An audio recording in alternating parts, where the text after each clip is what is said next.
السلام عليكم ورحمة الله وبركاته. أهلا بيكم في أكلة وصفة سهلة. عاملين ايه؟ يا رب دايما تكونوا بخير وسعادة.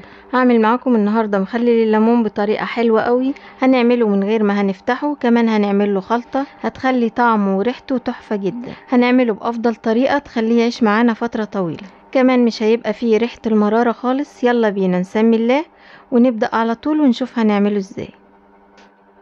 هنجيب اي كمية من الليمون وهنغسله كويس قوي تحت الحنفية، وهنشيل منه اي ليمونة تكون شكلها مش حلو.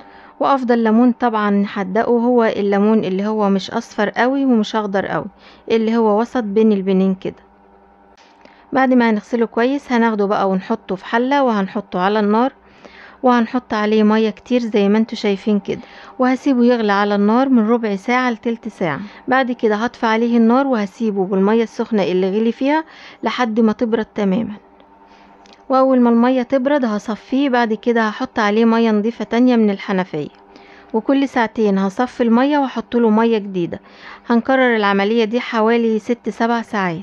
ممكن تعمليه بالنهار وكل شوية وانتي في المطبخ تغيروا له المية كل ساعتين. ممكن كمان تعمليه بالليل وتبيتيه في مية نظيفة، والصبح تغيري المية وتحطي له مية تانية. بعد كده نبتدي نحدقه. ما تقلقوش، الليمون مش هيطرى، الليمون مش بيطرى غير بالمية المغلية. اما المية العادية اللي احنا بنحطها له من الحنفية دي ونغيرها كل شوية مفيش مشكلة. بعد كده جبت حلة وهحطها على النار، حطيت فيها مية على قد المخلل بتاعنا. بعد كده حطيت فيها معلقتين كبار من العصفر ومعلقتين كبار من الحبة السوداء، وهحط معاهم 4 معالق ملح كبار من الملح العادي بتاعنا، مش شرط ملح خشن ولا حاجة. بعد كده هزود المية شوية، حسيت ان هم هيبقوا شوية صغيرين.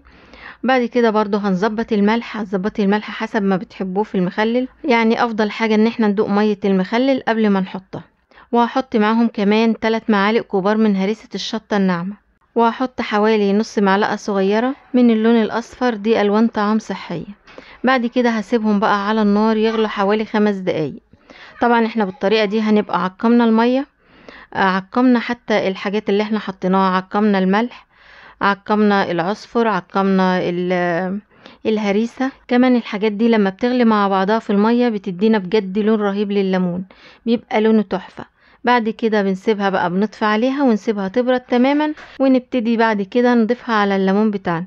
زي ما انتوا شايفين الليمون اهوت، بعد ما قعدت اغير له المية 5-6 مرات على فكرة. كل ما بتغيري له المية كل ما لونه بيفتح زي ما انتوا شايفين كده، كمان بينزل المرارة اللي فيه. احنا متفقين ان احنا سلقينه نص سلق، حتى يعني اقل من نص سلق، ضفري مش داخل فيه خالص.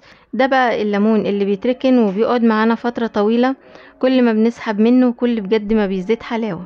خلاص كده هنجيب بقى المية دي طبعا بعد ما بردت تماما. طبعا المية كده خلاص اتعقمت، مش البرطمانات بس، مش الليمون بس اللي اتعقم كده، كل حاجة بقت متعقمة معانا.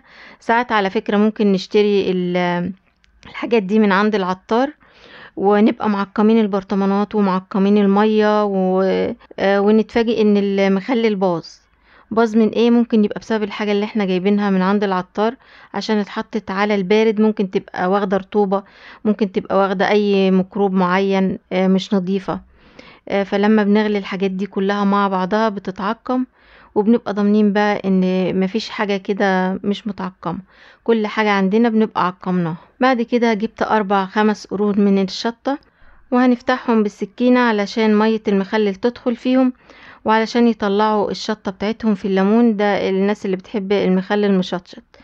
علشان طبعا 3 معالق هريسة اللي انا حطيتهم كانت هريسة شطة باردة، اللي ما بيحبش المخلل فيه شطة طبعا هيشيلها. هنملى طبعا برطمان المخلل على اخره من المحلول اللي احنا عملناه، بس طبعا في الاول هحط 3 فصوص من الثوم مع الليمون.